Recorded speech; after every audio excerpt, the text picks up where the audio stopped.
Tulipoanza mwaka huu tulikuwa na mambo mengi, na tukasema tumeingia katika mwaka wa ushindi, na tukasema Bwana atatushindia, tukasema Bwana atatupigania. Na kwa sababu ya hayo tunapata kwamba tumeweza kutunukiwa nafasi na Mwenyezi Mungu, na Mwenyezi Mungu ameweza kutupa kipawa cha kuweza kuwa hai.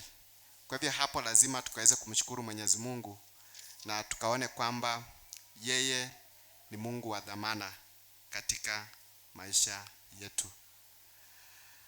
Kila wakati tunapomshukuru Mwenyezi Mungu na tunapomwabudu na pia tunapomtumikia, ni nafasi nzuri ya kuweza kujiuliza kwamba je, ni nini ambacho Bwana ameweza kunitendea? Because sometimes tunaweza kuwa tunapitia hali ngumu na tukawa tunajiuliza kwamba je, katika hali hii yawezekana kukawa na ushindi?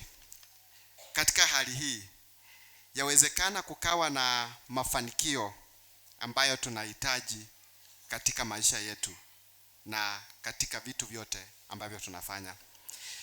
Tutasoma katika kitabu cha Warumi 8:37 na tuone vile Biblia inavyozungumzia kuhusu kitabu hicho cha Warumi, na hapo kitakuwa kinatuelekeza katika kitabu cha Joshua 11 mstari wa 8.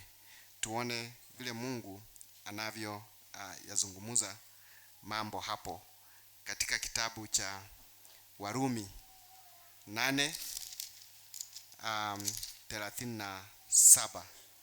Ya Kiingereza inasema ya kwamba no, in all these things we are more than conquerors through him who loved us. Baba, katika jina la Yesu mfalme, na asema asante kwa sababu ya neno hili ambalo nimeweza kulisoma na limetoka katika kitabu cha Warumi 8:37.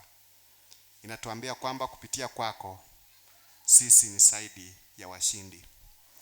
Naomba baraka zako, naomba neema zako, naomba ushindi wako ukaweze kuonekana katika mambo yote ambayo tunapitia. Neno hili ninalo hubiri na kila neno ambalo litasomwa ukaweze kulibariki, ukaweze kuliinua katika mikononi mwako, ya kwamba kila mmoja anayelisikiliza neno hili likaweze kuwa la baraka, la ushindi, na likaweze kumuinua katika roho, katika jina la Yesu Kristo naomba na kuamini.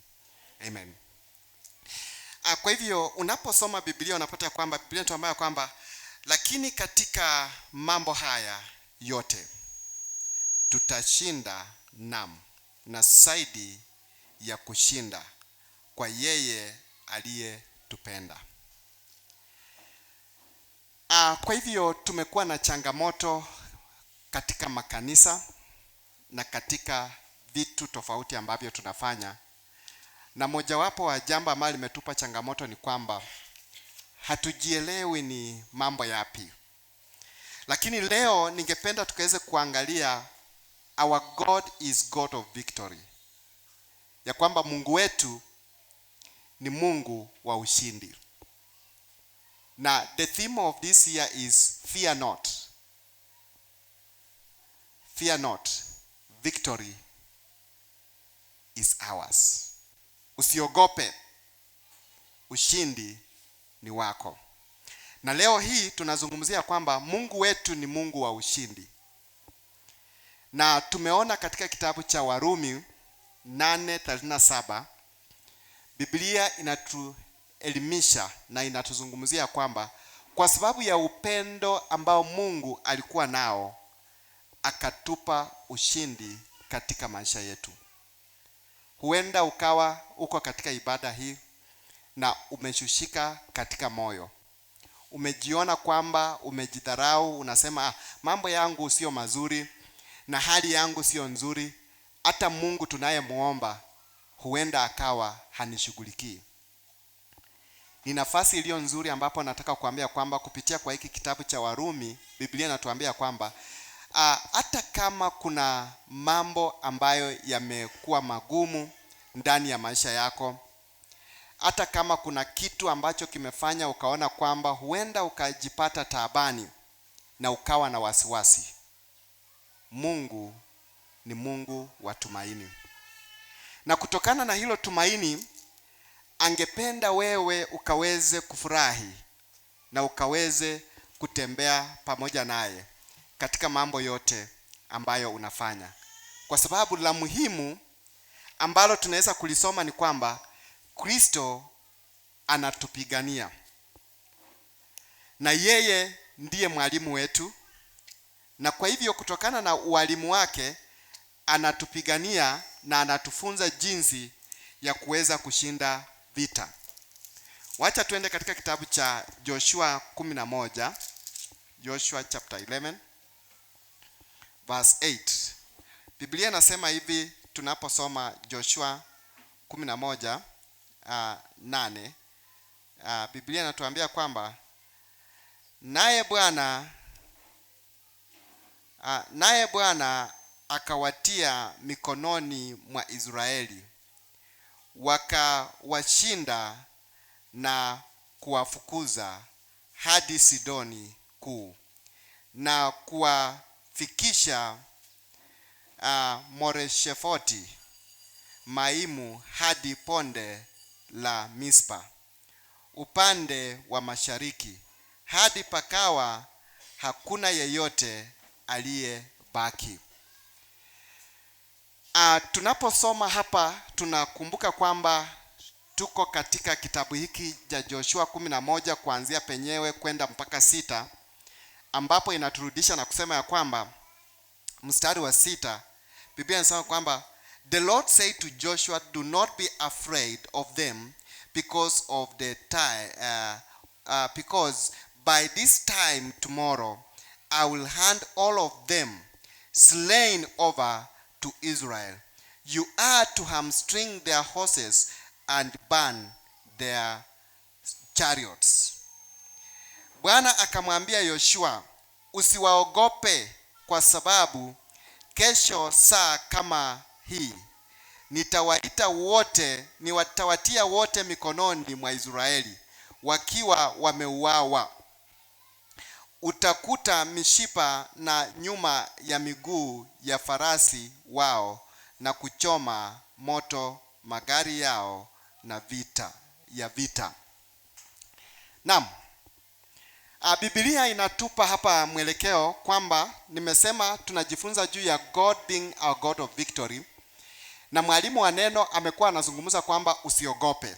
Kwa hivyo ujumbe wangu na wake hauna utofauti sana, na hapa ndipo nataka kusisitiza kwamba watu waoga hawana nafasi katika ufalme wa Mungu. Ukiwa unaingia katika mambo ya Mungu, hayataki watu waoga, yanataka watu ambao wanajitoa na wanaanza kushughulika katika maisha yao. Kuna watu ambao ni waoga kufika kiasi ya kwamba hata anaona vigumu hata kutembea na Biblia peke yake hivi kwa kijiji. Inaweza mpa wasiwasi zaidi ya kila kitu. Nakumbuka siku moja nikiwa nafanya kazi kule Northern Kenya. Nilikuwa mwalimu nafunza huko Northern Kenya. Kule watu wote ni Waislamu. Ukipata watu ambao wanafanya kazi huko, wengi wao ni Wakristo, lakini wakazi wa maeneo hayo wote ni Waislamu. Hakuna hata mmoja ambaye utapata ambaye siye Muislamu. Lakini kuna makanisa, kwa sababu watu wengi wako huko wafanyi biashara, lakini wote ni Wakristo. Kwa hivyo kuna makanisa pia huko. Nikiwa huko mimi nilikuwa nazoea nikitoka kwa nyumba kama ni Jumapili na beba Biblia yangu kwa mkono hivi naenda. Siku moja Waislamu wakaniuliza, kwani wewe na Biblia nayo umebeba sana? Nikauliza kwa nini? Wakasema hatujaona watu wakibeba sana, lakini wewe nawe, ama wewe ni mchungaji? Nikasema mimi ni mchungaji, lakini bado kubeba tu Biblia haina makosa. So there are things that happen in life. Kuna uwezekano unaweza beba Biblia, lakini pia uwe na uwezekano hujui Biblia yenyewe. Ndio maana nataka kufunza kitu ya kwamba waweza kutembea na Biblia, waweza kuisoma Biblia, lakini ukose kuelewa Biblia inazungumuza nini. Haleluya. God is God of mystery. Yaani Mungu ni Mungu wa maajabu. Na kwa hivyo wakati when we see God being God of mystery, tunaanza kuona ya kwamba kuna vitu ambavyo sisi kama wanadamu tunaweza kufikiria, sisi kama wanadamu tunaweza kupanga, lakini Biblia inatuambia kwamba vyote havitatuwezesha sisi kufaulu bila kumuhusisha Mungu. Capacity yako kama mwanadamu, unaweza kuwa na uwezo wa kufanya kitu fulani, lakini capacity yako haina influence ya hicho kitu kuweza kufanyika. But capacity ile iko kwake Mwenyezi Mungu. Ndio maana unaona ya kwamba hata maisha yako wewe mwenyewe, uwe na pesa na uwe mgonjwa na upelekwe hospitali, daktari ako na uwezo wa kuweza kukutibu, lakini daktari hana uwezo wa kuweza kurudisha maisha yako. And that's the reason why ukienda hospitali kuna zingine zimeandikwa ya kwamba we treat and God heals. Kwa nini wasiseme ya kwamba we treat and you get healed? Kwa sababu wanajua wana uwezo sana, experts ni hao. The difference between Mungu na sisi ni kwamba Mungu alipoamua na akasema ya kwamba kuwe na mwanadamu, kulikuwa na mwanadamu. Alipochukua udongo akasema wacha nikamuumbe mwanadamu, alimuumba na akakuwa mwanadamu. The same person ambaye Mungu aliumba in 1 minute, daktari inamchukua almost 3 months akifanya research ili akaweza kukutibu. Kuna some sickness ambazo huwezi kutibiwa hapo. So daktari ako na kiwango cha kufanya 3 months research or 1 full year. So waweza kukufa kabla hawajamaliza research kuhusu maisha yako. And the same God can heal that disease. Because unaweza enda hospitali na tena usikie daktari anakuambia hatujapima vizuri, tutarudia. Because amechanganyikiwa. Aliona huo ugonjwa na tena ameona hauko. Is a mystery God. Kwa hivyo in sometimes usipo believe kwa maneno ya Mungu na kuamini vizuri, huwezi kujielewa kwamba kuna vitu ambavyo Mungu anaweza kufanya katika maisha yako. Ndio maana Biblia inatuambia kwamba kupitia kwa upendo wa Mungu, yeye ametupa ushindi wa milele. Ushindi wa Bwana ni ushindi wa milele. It's not halfway. It is full victory that the Lord has given us. Kwa hivyo in most cases wakati tunapozungumza haya pia tuna refer back to our theme which is in the book of Joshua chapter 11 verse 6. Na tunapata ya kwamba Mungu anazungumza na Yoshua. Anamwambia Yoshua, enda. Lakini unapoenda mimi nitakupigania, wewe usiogope. Na some of the things being mentioned here, nitaharibu mitambo yote ya vita, magari yatachomwa, nitaharibu pia na farasi wote. What is it that God anajaribu kuzungumza pamoja na wewe? Sometimes the battle is not mine, but the battle belongs to God. Ile mistake tunafanya, sisi tumejifanya ni wenye vita. Na tumetangulia tunapigana vita. So in the field hatujui whom to ask. Hallelujah. I want to take you back to Exodus chapter 14 verse 14 and verse 13. Na tuone what was happening. Wakati Musa akiwaleta wana wa Israeli, yeye he was only seeking advice from God. Na nani alikuwa anamzungumzia? Ni Mungu. Sometimes let me tell you, mnaweza enda ushirika Mnaweza enda ibada na Mungu akawa anazungumza na nyinyi, lakini mmefunga masikio na hakuna mtu yeyote anazungumza ya kwamba Mungu amesema. So by the time una realize ya kwamba kumbe Mungu amekuwa anazungumza na sisi, the time could have expired. So every time mnakutana kwa ushirika, every time mnakutana kwa maombi, every time mnakutana in a Bible study, ask yourself, useme, na kutokana na ujumbe huu Mungu amesema nini? And from there study and see ni nini sasa you are supposed to implement out of what you are learning. Bwana Yesu asifiwe. Unajua watu wanaenda kanisani kwa sababu ni lazima wakuwe kanisani. Unajua kanisa sio chama. Haleluya.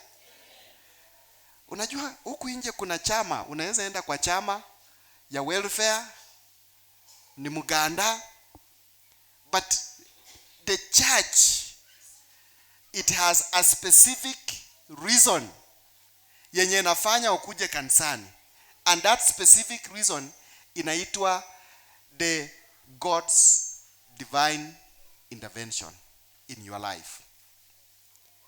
Yaani Mungu akiwa na muujiza wako anatenda ukiwa kanisani. So in most cases tunakuja kanisani, we are very happy, we are joyful, na tunasema our God is a powerful God. Alafu tunasema sasa Mungu wetu ametuwezesha, ametupa ushindi. Victory belongs to all of us, but victory belongs only to those people who know why they are where they are.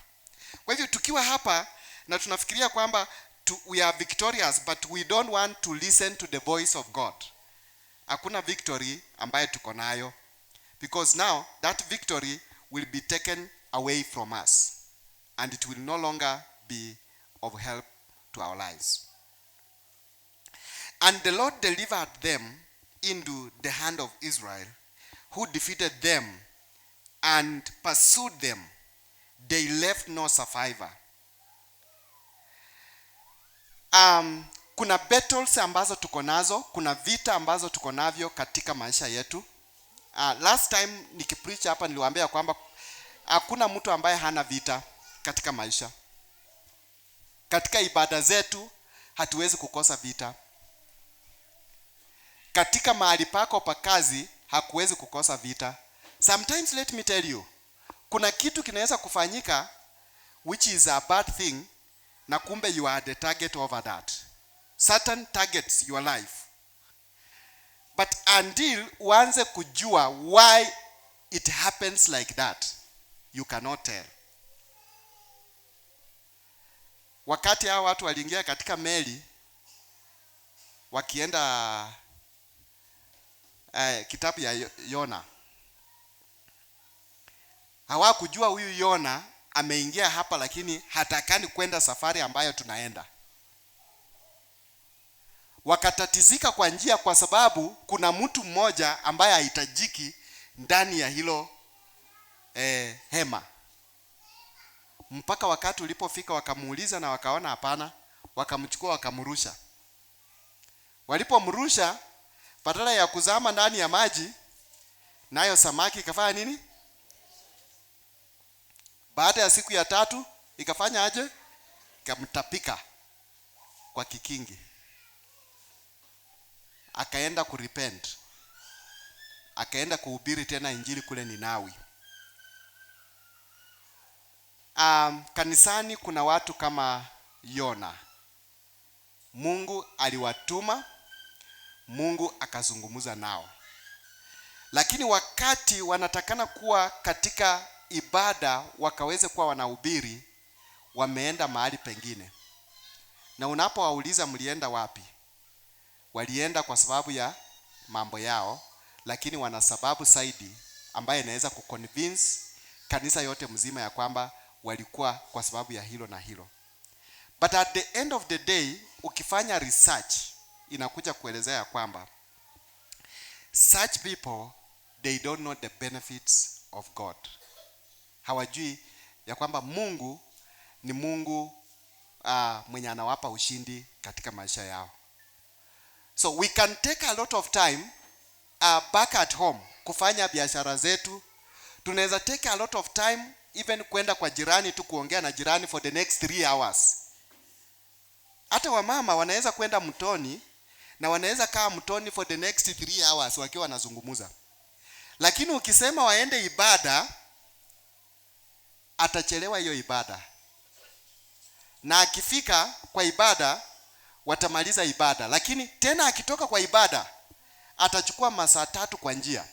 Lakini hakuchukua hiyo masaa kuongea na Mungu. So you can spend a lot of time. Mungu alikuchagua to be an evangelist na wewe ukaamua kuchukua kuwa wa vitina. Mungu alikuchagua kuwa mtu wa kuinua watu na wewe ukachukua kususha watu. Kuna watu tu ukikaa nao, they only give you negative messages. Hata ukiwa na rafiki, na huyo rafiki kila wakati akicha na ujumbe anakupea is negative. Usipoachana na huyo rafiki, you will never win the war. Vita hutaishinda. But leo Biblia inatuambia kuna rafiki ambaye anatupenda. Na sisi wenyewe huenda hatujamuona kwa macho, ambaye ni Mungu. Na Mungu haka anasema ya kwamba yeye atakupigania. Yeye atasimama na wewe. Na anakuambia kwamba nijaribu na uone. Where is the problem? Ya kwamba hatujaribu. Tukisikia tunasema hata tuliona lakini haikuwezekana. Nataka kuelezea kwamba Kristo anakupenda. Na Kristo anataka wewe ukaweze kufaidika kutokana na uwezo ambao yeye ameweza kukupea. Kwa hivyo the most important thing is that we need to understand God's power of victory. Kuna nguvu ambazo Mungu anatumia ili akaweze kutupa ushindi. Na understanding the power of victory, kitu cha kwanza ambacho tunataka kufanya ni kwamba Yesu alikuja akakufa kwa sababu ya dhambi zetu hapa msalabani. Akatuokoe, akatuondolee vitu zote. Na ndio maana unatakana kujiuliza swali hili. Will I ever overcome this? Is victory possible for me? Will I ever overcome this? Is victory possible with me? Nitaweza kuyashinda haya? Na ni kweli ya kwamba ushindi ni wangu? Kuna jambo limekusumbua, umeliangalia, umeliona, umelitazama na umeona mambo yangu vile yanaenda, naona hapo mbele sio mzuri. Hata ndoto zako zimekupeleka mpaka pale. Iko mtu mwingine alinipigia simu juzi. Akawa anazungumzia, ananiambia maneno ya ndoto, vitu zingine. Nikamsikiliza. Na nikaona vile ndoto ziko sio mzuri, lakini kwa sababu yeye hajui na hana ufahamu kuhusu ndoto. Sometimes unaona watu wanaenda kulala na wanaamuka kwa sababu waliota. Na unakuja kucheka na watu unawaambia unajua niliota. Iko kijana mmoja aliota. Na alipoota usiku, unajua ni ndoto, yeye anajua ni ndoto. Nyoka ikamuuma hapa. Sasa yeye anacheka, anaambia wenzake, wakati usiku nilikuwa nalala, nyoka ikaniuma hapa.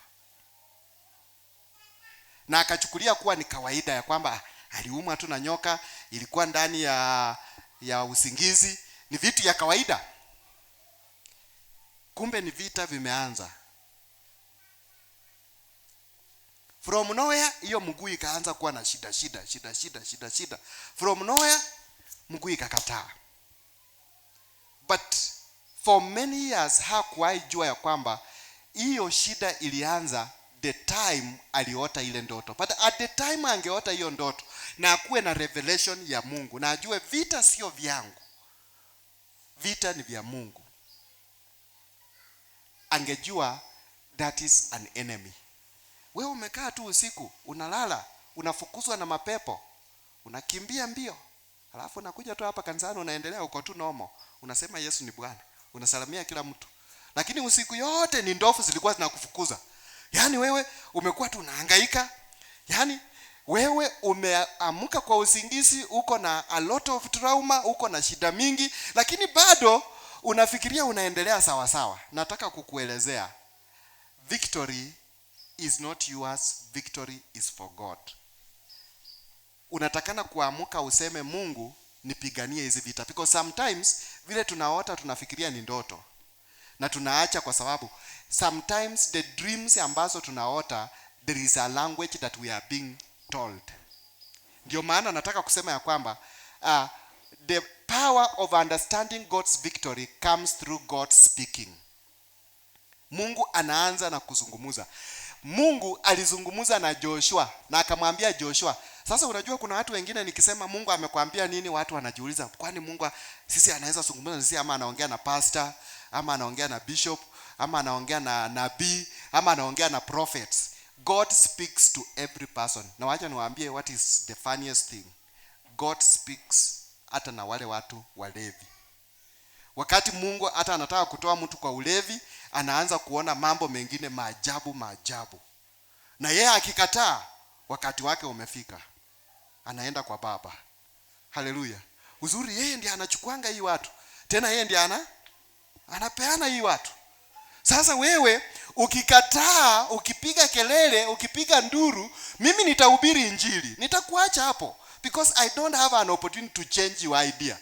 Lakini you have a choice. Wewe unaweza kubadilisha maisha yako. Na hapa mtu ambaye alipewa the choice to make was Joshua. One of the thing Joshua alimwambia, if you want to be victorious, Joshua, follow the law of the Lord. Heshimu sheria ya Mungu. Meditate upon. Ukaweze kukaa ukifikiri kuhusu mambo ya Mungu. Nawaambia watu wangu ya kwamba Kristo anawapenda vile mimi anavyonipenda. Anakupenda vile alivyopenda tu mtu mwingine. But there are things ambazo zinaweza kufanya we are likely to lose the war. Tusiposikia Mungu amesema nini. Sauti ya Bwana inapozungumuza, imezungumuza. Haleluya. Tunaweza kuja kanisani, tunaweza penda Kristo, lakini tunaweza kuwa tuko na mambo ambayo tunatakana kutengeneza kwa nyumba yetu. Na mambo ni kama gani? Haleluya. Ukija kanisani lazima ujifunze. Biblia inasema ya kwamba tusamea wadeni wetu kama vile unavyotusame. Wewe ukiwa na deni la mtu umekataa kulipa, alafu unaenda kuomba mbele za Bwana ya kwamba Mungu akusamee deni, yani dhambi yako, na wewe uko na dhambi ya mtu, alafu you say we want victory, alafu unakuja unaruka unasema God is going to bless me. There's no blessing. Hiyo ni injili ya uongo. We need the truth. Hallelujah.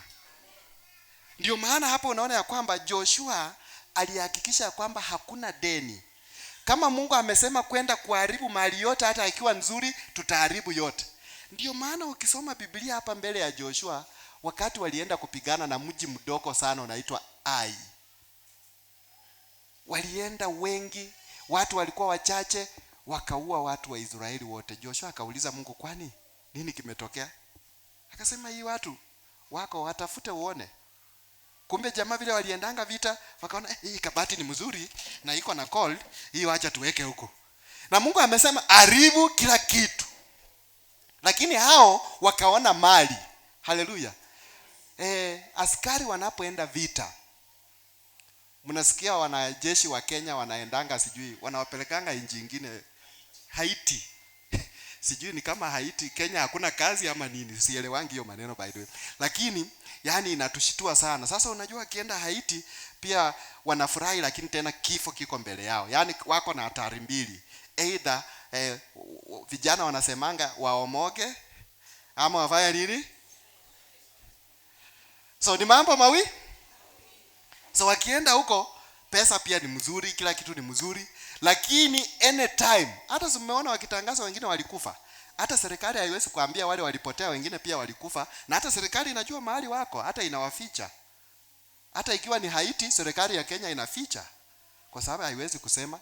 Serikali, kazi ya serikali ni propaganda. Lakini injili hainanga propaganda. So unapohubiri, hubiria watu waambie Yesu anakupenda, but change your ways. Hallelujah. When you change your ways, victory is for you. Wasiseme pastor alihubiri victory, sijaona victory. Nataka kuambia victory huenda haijafika kwako kwa sababu chunguza mambo yako. Hallelujah. Kwa sababu Joshua yeye alisema mimi na nyumba yangu nitamtumikia Bwana. Kwa sababu alipigana vita. Aliona na akasema kama unaenda vita usifanye kinyume vile Mungu amesema. Fanya vile Mungu amefanya nini? So all through katika maisha yetu tuna that opportunity ambayo Mungu anataka sisi tukaweze kuitumia. God being our God of victory anataka sisi tukue waaminifu. Tusiwe waongo, tusikue wakora, tusifanye vitu ambavyo nyuma ya tent. Hallelujah. Nimekuwa na ndugu mwingine ameokoka, akaniambia ati somebody is following up with my private life. I don't want somebody to follow up my private life. Nikamwambia brother, I want to tell you kama kuna kitu mimi nataka kutafuta kwako pia ni private life. Sasa leo nataka nijue your private life. I know that's my life. Mimi kwa public niache, but my private life no. I want to let you know ya kwamba ukisikia mtu anasema this is my private life, huyo Mungu ametoka. Hallelujah. In fact, when you are a leader, people should know how you are in your private life. Hiyo unakaaje kuliko ile ya public. Kwa sababu unaweza fanya mambo mazuri hapa, lakini nyuma ya tent ni vitu vingine. Ni vitu vingine. So tukiwa kanisani, ukiona watu wanakusema sana, unajua watu ni wazuri sana. Uzuri watu wanajua kusema. Na ukisikia wamesema na ni ukweli, enda nyuma ya tent vile ulifanya tu ukiwa nyuma ya tent na useme Mungu mimi ni mkora. Na hii watu kumbe wamejua. Sasa Mungu nisamee na nirudi nikuwe mzuri, wakae muda mrefu pia kuniona nyuma ya tent nikiwa mkora. So that you move out of it, then God starts to give you victory. Hallelujah. Lakini ukiendelea unadanganya, hata watu wanajua. Hata wewe mwenyewe uko na evidence. Kila mtu ako na evidence. Na unajua, endelea tu kujua. But there is no victory until you accept and say God, wewe unaweza kunipigania, wewe ni Mungu wangu, unanipenda. Hallelujah. Yes, that's what God wants out of our lives. Kwa hivyo ni vizuri sisi kama jamii ya Mungu tuachane na mambo ya ukora. Tuache ukora, tupende Yesu. Watu wakituona wakuje kwa Yesu. Wasiseme hiyo kanisa iko na wakora, ukienda hapo watakuiba. Ukichukua pesa ya mtu hakikisha unaenda kulipa. Hallelujah. Leo ukiwa na deni ya mtu kwa hii kanisa, mkimaliza ibada kama utamuona uende umwambie brother ama sister, najua niko na deni yako and this month God will provide and I will pay. Salamia jirani yako umwambie kama uko na deni.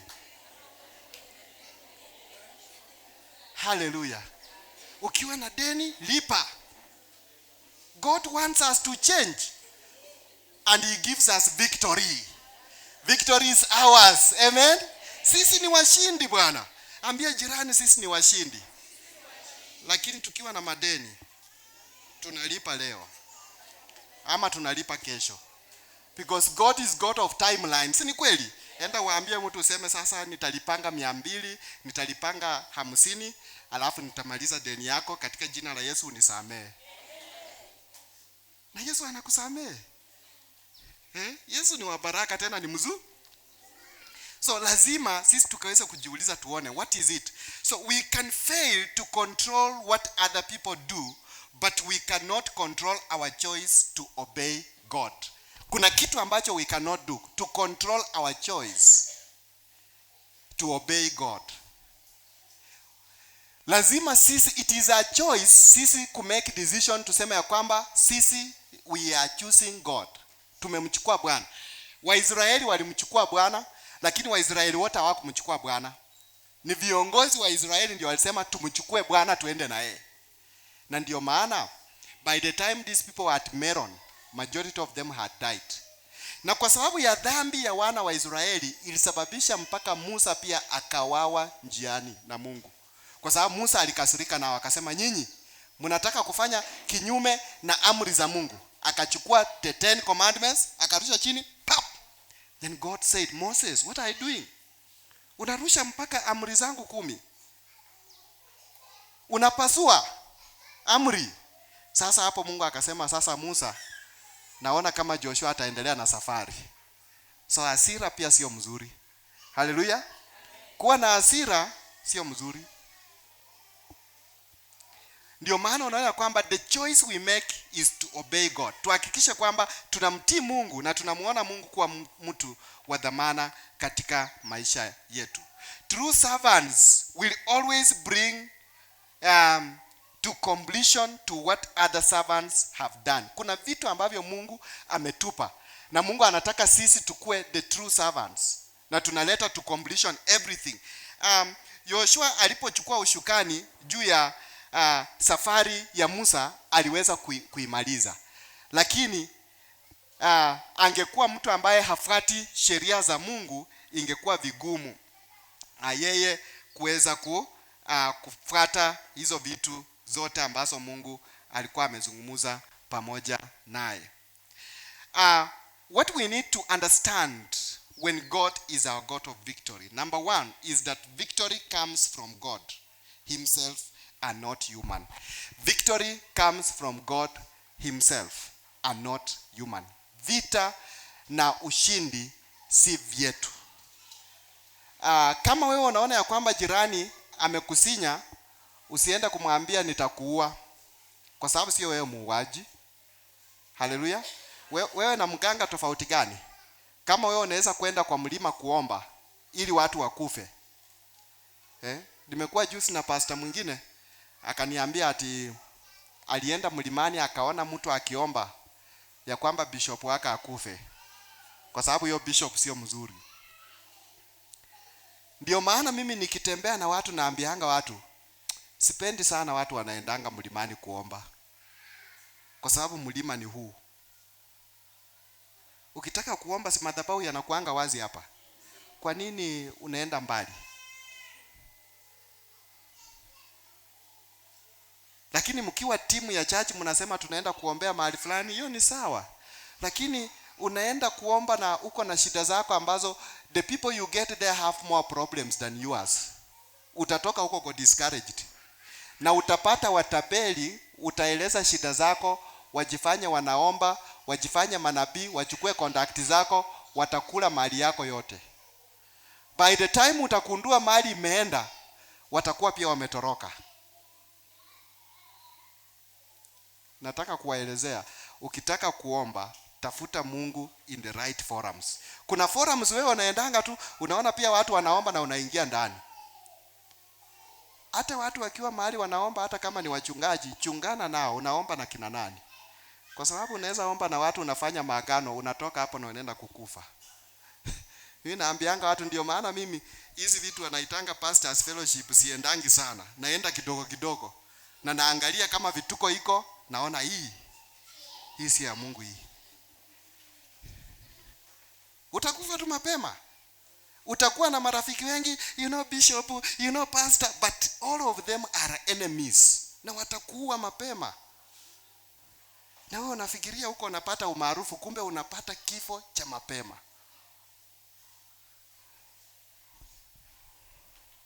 So wakati tunapotembea pia lazima tujichunge the kind of friends uko nao. Kuna watu ukitembea nao watachoma. Mnajua kuchoma kweli? Nyinyi wazee miaka imeenda kweli.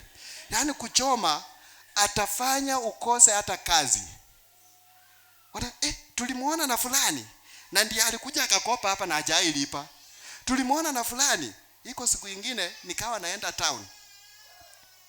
Kuna jamaa mwingine akatusimamisha na anatafutwa na polisi. Na apostle akawa anasimamisha, kana nikamwambia usisimamishe. Huyu anataka kuomba lift na hii gari huenda ikapigwa risasi.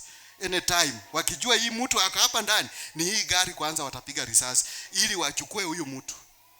Apostle akafikiria niko naongea, in the evening akasikia wamekamata huyo jamaa. Nikamwambia you see, nilijua Huyu mpaka hata namba yake iko tracked mahali, hata akiingia ukienda naye wanakufuata tu. Wewe utaona tu magari inakufuata kidogo, unaona inasimama mbele kidogo, mkijaribu kuhepa kick.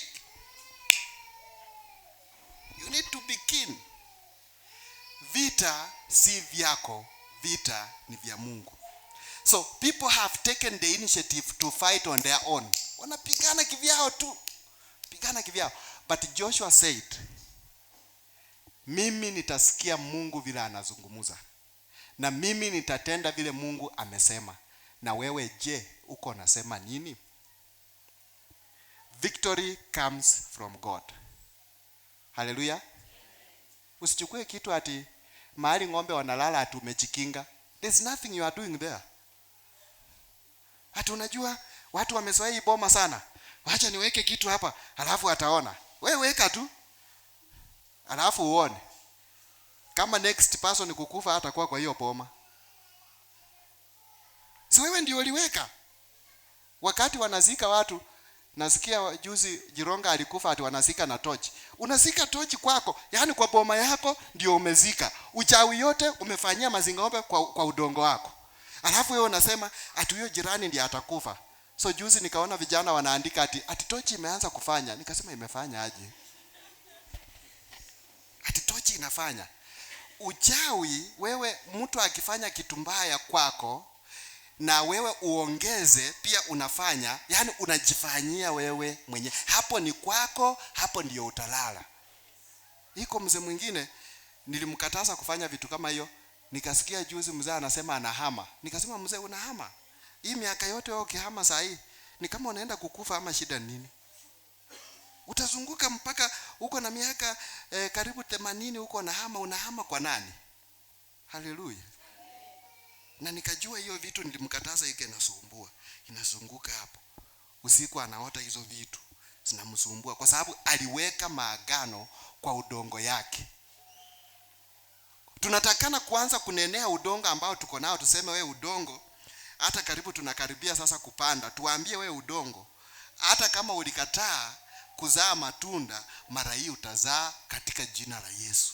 Haleluya. Kuna watu wako na shamba lakini shamba imewakataa. Ni title deed peke yake wako nayo. Lakini shamba imewakataa, hawana ushindi ndani ya hiyo shamba. Sasa kitu wako nayo ni title deed.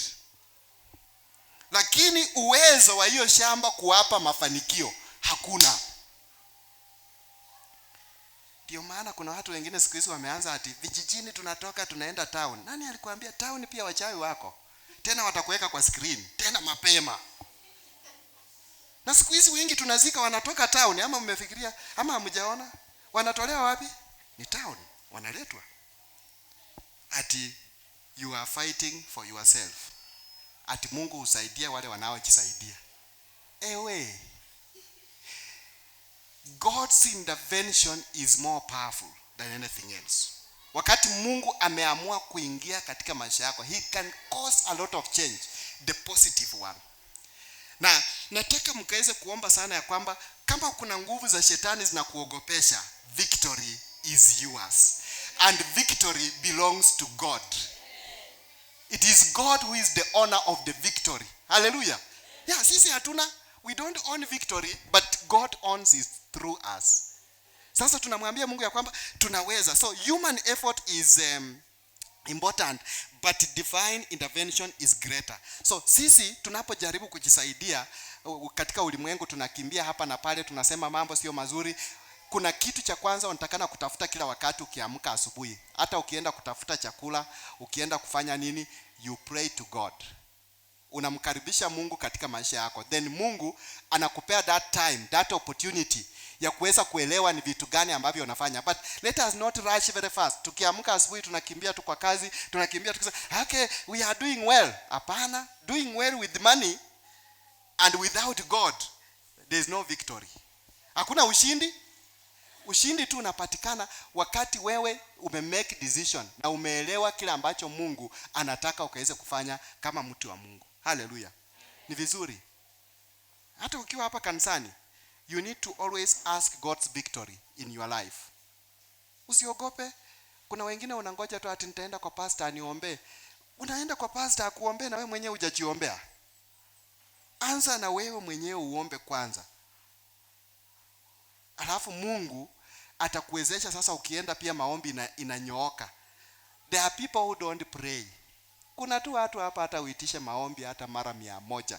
Hata hutai waona hata siku moja. And they are ever committed. Hizo commitment ndizo Biblia inasema ya kwamba the human effort. Human effort haiwezi kukusaidia.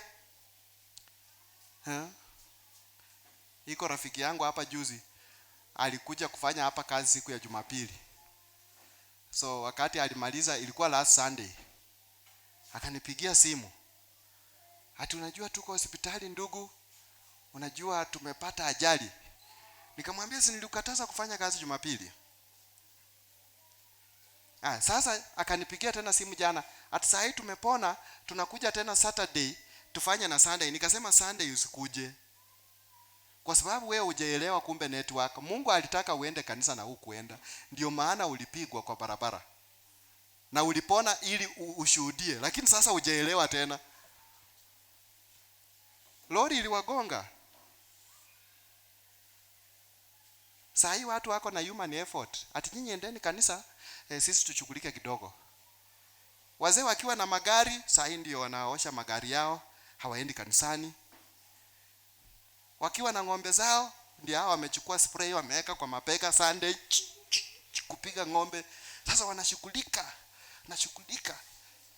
Unaamka asubuhi moja ng'ombe wote wamekufa. Unashindwa hii ng'ombe nini mbaya? Sasa hiyo Sunday unatakana kwenda kanisa, unakuja kushuhudia, unasema unajua pastor, tunahitaji maombi zaidi. Wakristo tusilale. Tunahitaji sasa, hapo you are becoming a case study. Yani sasa unaimiza watu kabisa. Na umeshushika. Na ukweli ni kwamba ulikataa mambo ya Mungu.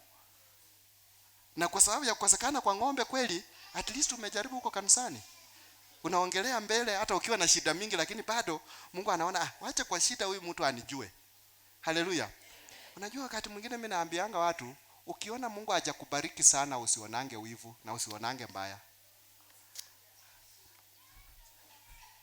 Mungu pia anajua mahali anaweza weka baraka. Anajua hapa nikiweka mingi hatutaona huyu mtu kanisani. Hapa nikiweka mingi huyu brother kwa chacha kuna mambo ya Mungu hakuna. Kwani niko nasema mnafikia ni uongo? Kuna mabishops huku nje akishika pesa hata kanisani haonekani. Hata kuhubiri injili vile na hubiri hivi. Hiyo alitokamo kabla ya. Lakini pesa ikiisha anakuja you plant the seed. Nyinyi mnatakana kulipa pesa kwa Mungu. Mungu anahitaji pesa kutoka kwenu. Na sasa hivi mkifanya mambo itafanyika. Sasa mnaona in the name of Jesus. Leo Roho ameshuka kanisani. So watu wote wamechangamuka kabisa. Sauti imebadilika. Hey, God wants to do miracle. And the miracle is happening now. Sasa hapo kweli the miracle is happening now. Na mwenye anaomba ndiye anataka muujiza, sio wewe. Kwa sababu pesa imeisha.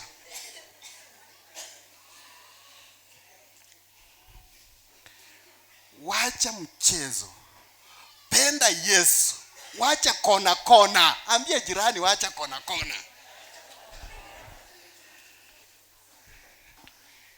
Ukimpenda Yesu, ukishasema ni Yesu, acha abaki Yesu pekee. Yaani ukitembea unasema Yesu pekee. Ushindi wangu ni Yesu pekee. Maisha yangu ni Yesu pekee. Watoto wangu ni Yesu pekee. That's victory. Lakini sasa yani otali ngabusa no bako nezinto mboza kanika leke ngendie luno bantu babukane. Hababukana lakini sakanika leke ngondie. Na achumile likuloba nanyola kisendi. Mai wa muno mukanisa so chata noko teka za muno kolie na rere chapati na rere buli sindu. Haleluya. Unajua shetani pia anakuanga na mtego. Watu wanaweza pata pesa Saturday hawapatangi. Sasa wanasema waacha tukule hii pesa. Siku ya Jumapili hatuendi kanisani. Na huyo ni shetani. So Satan is a liar. Na lazima tukaweze kumkataa katika jina la Yesu Kristo. So when God is with you, even greater enemies fall. Wakati Mungu ako pamoja nawe, hata wale waadui wakubwa pia wanaanguka na wanashindwa. Kwa hivyo we need that God kwa sababu is a powerful God. Number 2, God fulfills his promises of victory. Kama Mungu amezungumza na wewe kuhusu victory, he fulfills them. Anaweza kutimiza.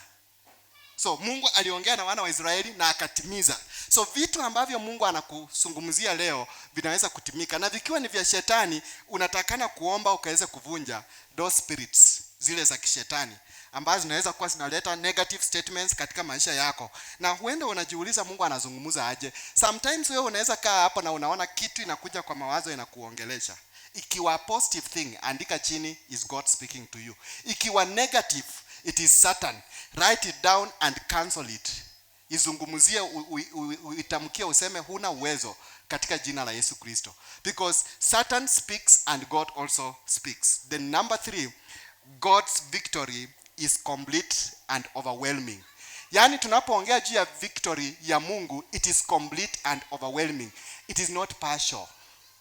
Partial inamaanisha kwamba umeenda vita na umepigana nusu, umeshinda nusu, wamekushinda. Yeye anashinda kabisa. Then another thing ambayo tunajifunza ni kwamba under God's victory is that God gives total victory. Romans chapter 8 verse 37 ndio tulisoma, na kuna mama pia alitoa hapa ushuhuda na hiyo kitabu. I don't know alijua aje, ni kama Mungu alimzungumzia. In all these things we are more than conquerors through him who loved us. Yeye aliyetupenda. The number 4 is that obedience activates God's power. Obedience activates God's power. Ukiwa mtiifu, nguvu za Bwana zinapatikana katika maisha yako. Sometimes we come to church based on kuline bandu abejana ndi balingeliano na mahana. I don't know how we use that. Yani you come just like that. Unakuja tu. Hata sometimes unaimba vile umependa tu. Yani unafika mahali naona kwa hii church naona hata wanipendi. Sasa wacha waende waimbeko lakini mimi siendi. Alafu naona dada mmoja na kuja. Sasa na alafu naenda. Sasa unaenda kimadharau tu. Sasa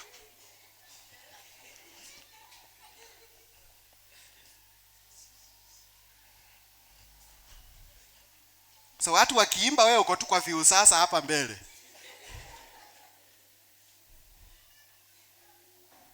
Hallelujah. Tuache madharau kidogo. Tukitaka kuwa washindi katika jina la Yesu. Kwa sababu hata pastor angekuwa na madharau hamungepata injili. Si ni kweli? Yes. Ndio maana tunaacha madharau. Na ukishakuwa kiongozi unaacha madharau na unakuwa mtu wa heshima, tena disciplined. Tena kwa masaa na kila kitu. Lakini ukianza wewe ni kiongozi, watu wanakusumbua tena naambia, "Nyinyi endeni huko na vikundi vyenu nimeacha." Kina Musa hawakufanya hiyo. Kina Joshua hawakufanya hiyo. Walikuwa wanasema, "Hii majamaa watatuua Mungu, tufanye aje?" Wewe una consulting Mungu ukiwa kiongozi, watu wamekukataa. Iko mtu mmoja alipewa kikundi kuendesha kwa kanisa na akasema, "Pastor, tufunge hii kikundi tuingie kwa ingine." Unafunga kikundi? Nikasema kama anafunga kikundi, kuna pastor alikuwa ananiambia one of our pastor, kama anafunga kikundi, funga yeye aende kikundi ingine, lakini kwa hiyo kikundi okota mmoja akuwe kiongozi, kikundi iendelee. Si ni kweli? Okota mmoja. Hata kama hajui kusoma Biblia, mwambie sasa anza kuimba tu, mkienda mnaimba tu na unaweka maombi. Because now what do you do? Wakikupea uongozi bwana, usiogope, usitembee kama mtu ujielewi. You are more than a victorious person. So wewe, you are more than conquerors, na unaweza kupigana vita kwa sababu your God is God of victory. So obedience, ni vizuri utii Mungu, tii sauti ya Mungu, so it activates victory in your life. Tunaendanga kanisa, tunaandika hapa. Kuna kitu inaitwanga pledge kwa church. Unaandika pledge, wanafanya mchanga, wanasema nitalipa shilingi 2,000. Ikifika ile wakati una flash kanisa. Alafu unanyamazanga tu. Na kama uko hapa na uko na pledge hujailipa, na najua bado unakumbuka, anza mwezi huu kusema, Mungu, vile niliandika hiyo pledge si kujuanga, lakini vile pastor amesema, kumbe haka ananifunua macho, sasa nitalipa hiyo pledge. Amen? Lipa hiyo pledge. Lipa madeni ya watu kwanza. Waaminio uko nao kanisani unawaibia, na umeiba kwa wale wanyang'anyi wa nje pia. Yaani wewe unanyang'anya ukiwa kanisa, na pia wanyang'anyi wa nje pia unawaiba. So wanyang'anyi wanakujua wewe ni mwizi, na waaminio pia wanajua brother asikuje akuombe pesa. Tafadhali nakwambia mapema, huyo dada akichukua tu pesa kurudisha ni ngoma. Yaani watu wanahurumia, lakini wanakupenda, wanasema yes ni bwana brother, yes ni bwana sister. Lakini wanajua kitu moja hapa inaweza fanyika, mtu atachukuliwa pesa hapa anytime, na dhambi itapatikana. Victory. Obedience activates God's power. An obedient person hawezi kufanyia wenzake vitu mbaya. Haleluya. Umeenda kufanyia mtu kazi na unafanya vitu mbaya. Mimi naonanga watu wananilimianga kwa shamba yangu, unaenda unaangalia, unaona mwenye alilima na unamlipa. Na naenda kuambia Mungu kama alifanya ukweli hiyo pesa imsaidie. Kwa sababu ataenda kusema huyu mtu alipangi. Alafu natuma watu wengine enda lima. Lakini mimi kitu mzuri mimi nafanya, sikatai kukulipa, lakini naambia Mungu hii alifanya hii. Hii Mungu kama atafanikiwa afanikiwe na hii pesa yangu. So ukienda mahali ukiona watu wazuri wenye hawaangaliangi vile wamefanya kazi mbaya na wanakulipa, chungana na hao watu. Kwa sababu pia wako na intention ya kujua kwamba jina langu lisiharibike, lakini waacha mtu aumie kwa miaka mingi. Hallelujah. Be good to everyone. Wale wako kanisani na wale wako leta watu kwa Mungu. Ndio maana nakuanga hapa kanisa sometimes naangalia. Mnapenda kuniuliza kwa nini waajiri watu kwa kanisa? Watu wanakuja wananisumbua hapo kwa kazi. Na ni watu wa church. So unaangalia unashindwa ni coffee utaweka ama utafanya aje. Kwa sababu hii ni member ya church. Ndiye anatakana ahubiria wengine wakuje kwa Yesu. Lakini ukifika makosa yenye yamefanyika mingi ni ya kanisa. So unanyamaza, alafu nasikia watu wanakupigianga simu. Ati bishop mshirika yako ndiye amefanya hiyo maneno. So ukisikia unajua unashushika moyo, lakini unajua ndio Sunday nitakuwa na preach. Lakini huyo ndugu acha Mungu ambariki. So ukimuita umuelezee, watu wamenichukia hapa bishop. Unajua watu wanajiwanga hapa, wewe vile tuko kanisa, unajua mambo. Wewe bwana, acha maneno ya kanisa kwanza. Hapa ni kazi. Hapa ni kazi. Piga kazi kwanza. Piga kazi kwa. Na unakuwa jamaa mzuri. So kuna kitu ambacho lazima tujifunze sisi kama kanisa, ya kwamba tukue wazuri kwa watu wa nje, tuwalete kanisani. Tukue wazuri kwa watu hapa ndani, wafurahi. Tunaweza kuwa kanisani wote lakini tunachomeka ndani ya roho. Kwa sababu tukiona tunasema huyu Amos hatumtaki. Tunaona Amos huyu mambo yake sio mzuri. Lakini Amos ni mtu mzuri, ako kanisani, anapenda Yesu. The only difference is not obedient and does not activate victory. Utiifu ni wa muhimu. Hata wanasema ya kwamba heri utiifu kuliko tabiu. Si ni kweli? So sometimes unaweza toa pesa mingi, lakini usipokuwa mtiifu na kupenda ile ambayo Mungu anasema, it becomes so hard. Then God's victory brings peace and security. Wakati umepokea ushindi wa Bwana, sasa hapo unakuwa there's peace. You see the peace of God. Amani ya Bwana inakuwa pamoja nawe. Kama uko hapa siku ya leo na una amani, inamaanisha huna security katika maisha yako. Na pia inamaanisha kwamba huoni ushindi mbele yako. Mtu yeyote ambaye ameona ushindi mbele yake anakuwa na amani ndani ya maisha yake. But when you see ahead of you kuna giza katika maisha yako, hata ukianza kuota ndoto unaota vitu vingine tu, unaona hiyo lazima uamke kwa usingizi kwanza na uombe. Hapana kulala tena kurudi kwa usingizi tena, mapepo itakunyonga straight away. So afadhali uanze kupigana vita by knowing that you need peace in your life. Hata usiku ukilala usiamuke ukitetemeka ati vile nimeona mtu amekuwa ananinyonga saa hii. Mtu gani anakunyonga? Fukuza mapepo yasiwe part and parcel of your life. Have an opportunity to be in the church, have an opportunity to pray, have an opportunity to be in the fellowship with people. Omba pamoja na watu. Ambia watu Bwana amenipa ushindi. Na ongea ushindi kama vile Joshua alikuwa anaongea kwamba Mungu wetu atatupigania, Mungu wetu atatushindia. Na vile King Josephat aliambiwa kwamba usiogope, kwa maana vita si vyako, vita ni vya nani? Vya Mungu.